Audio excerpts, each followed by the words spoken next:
नमस्कार। आज हम एक बहुत ही ख़ास दस्तावेज़ पर गहराई से बात करने वाले हैं। ये स्क्रिप्ट है हिंदी पॉडकास्ट श्रृंखला जीवन दान एक नई शुरुआत के एपिसोड 14 की। इसे होस्ट किया है CS डॉक्टर सरिता पांडे जी ने, जो भीम बिरसा इमेंस फाउंडेशन की संस्थापक हैं और झारखंड सरकार की मानव अंग प्रत्यारोपण सलाहकार समिति की सदस्य भी जी। और इस स्क्रिप्ट का जो केंद्रीय सवाल है वो है, क्या अंगदान नैतिक है? मतलब धर्म और इंसानियत इस बारे में क्या कहते हैं? तो आज हमारा मकसद है कि स्क्रिप्ट में जो तर्क दिए गए हैं, धार्मिक और नैतिक, उनको समझें और आपके सामने रखें। ठीक है? बिल्कुल, चलिए शुरू करते हैं। तो स्क्रिप्ट की शुरुआत ही इस बात से होती है कि लगभग हर धर्म का जो मूल उद्देश्य है वो सेवा है, जीवन रक्षा है, करुणा है। जैसे स्क्रिप्ट में उदाहरण दिए हैं। हिंदू धर्म में कहा गया है परोपकार ही सबसे बड़ा धर्म है। साधु संतों ने भी इसे पुण्य का काम ही बताया है। हाँ। और इसी तरह देखिए, इस्लाम में भी जिंदगी बचाना एक बहुत बड़ी नेकी माना जाता है। सही? स्क्रिप्ट बताती है कि सऊदी अरब, UAE, तुर्की जैसे कई देश इसका समर्थन करते हैं। बिल्कुल।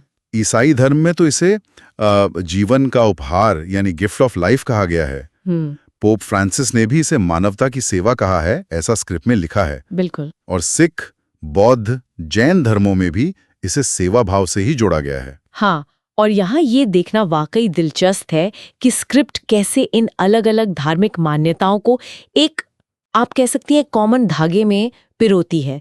स्क्रिप्ट के मुताबिक, जैसा आपने कहा, कोई भी बड़ा धर्म से सीधे तौर पर पाप नहीं कह रहा है। सही। बल्कि इसे मानव सेवा के रूप में सराहा रहा है। तो ये विभिन्न विचारों को जीवन बचाने की नैतिकता के एक सामान्य नजरिए में ढालने की एक कोशिश है जो इस स्रोत में प्रस्तुत की गई है। बिल्कुल। लेकिन धर्म के अलावा एक आम नैतिक सवाल भी उठता है जो लोगों के मन में होता है और स्क्रिप्ट भी उसे उठाती है। वो ये कि क्या मृत्यु के बाद शरीर से अंग निकालना, क्या ये शरीर का अपमान है? हाँ, ये चिंता तो रहती है कई लोगों में। सही। पर स्क्रिप्ट का जवाब इसमें काफी साफ है कि नहीं, अगर ये पूरी मर्यादा और सम्मान के साथ किया जाए। स्क्रिप्ट जोर देती है कि पूरी प्रक्रिया प्रशिक्षित डॉक्टरों द्वारा होती है। पूरी साफ सफाई, गोपनीयता और सम्मान का ध्यान रखा जाता है। जी। मतलब मृतक के शरीर के साथ किसी भी तरह के अनादर का सवाल ही नहीं उठता, ऐसा स्क्रिप्ट का कहना है।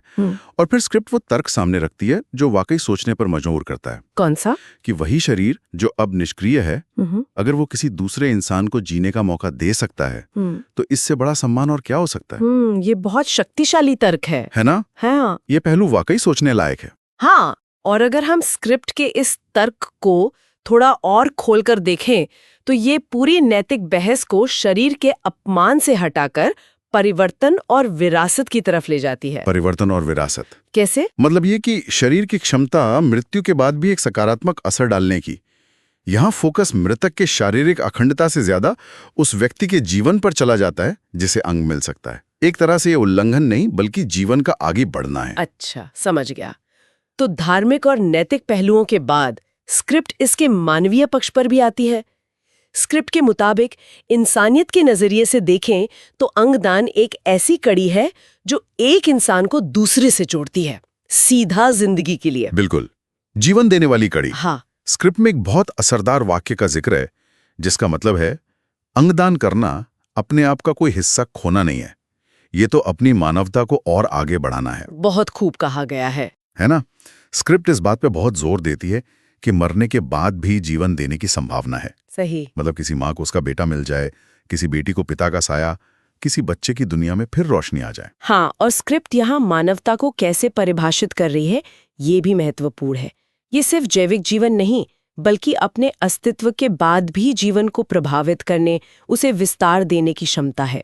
ये विरासत और इंसानी जुड़ाव के गहरे सवालों को छूता है, जैसा कि मूल सामग्री में दर्शाया गया है। सही कहा। अच्छा, तो इस पूरी चर्चा के बाद स्क्रिप्ट कुछ ठोस कदम उठाने का सुझाव भी देती है। जी, क्या सुझाव है? जैसे कि अपने धर्म की शिक्षाओं को गहराई से समझें। स्क्रिप्ट का मानना है कि वो जीवन बचाने का ही समर्थन करेंगे। अपने परिवार से इस बारे में जरूर बात करें, अपनी इच्छा डोनर कार्ड पर दर्ज करें, और अगर किसी के मन में कोई शंका है तो सही जानकारी साझा करके उसे दूर करने की कोशिश करें। व्यावहारिक सुझाव है। हाँ, और अंत में स्क्रिप्ट अपने मुख्य दावे को फिर से दोहराती है कि आस्था और नैतिकता अंगदान के रास्ते में रुकावट नहीं है, बल्कि उसके समर्थक हैं। ये एक अहम निष्कर्ष है स्क्रिप्ट का। तो कुल मिलाकर इस स्क्रिप्ट के विश्लेषण से हमने क्या समझा? यही कि ये स्रोत पूरी मजबूती से तर्क देता है कि अंगदान नैतिक रूप से सही है, धार्मिक रूप से समर्थित है और मानवीय रूप से एक बहुत नेक काम है। ये अलग अलग विश्वास प्रणालियों में जो करुणा और जीवन का मूल्य है, उसी को आधार बनाकर अपना पक्ष रखता है। हाँ, बिल्कुल। और यहाँ एक विचार के लिए बिंदु छोड़ जाते हैं जो इसी स्क्रिप्ट की सामग्री से उभरता है। स्क्रिप्ट मृत्यु के बाद जीवन देने यानी जैविक जीवन को आगे बढ़ाने पर बहुत जोर देती है, भले ही वो दान के जरिए हो।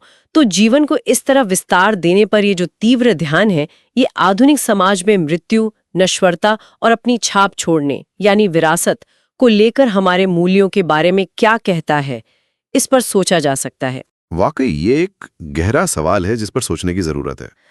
इसी विचार के साथ आज की ये चर्चा यहीं समाप्त करते हैं।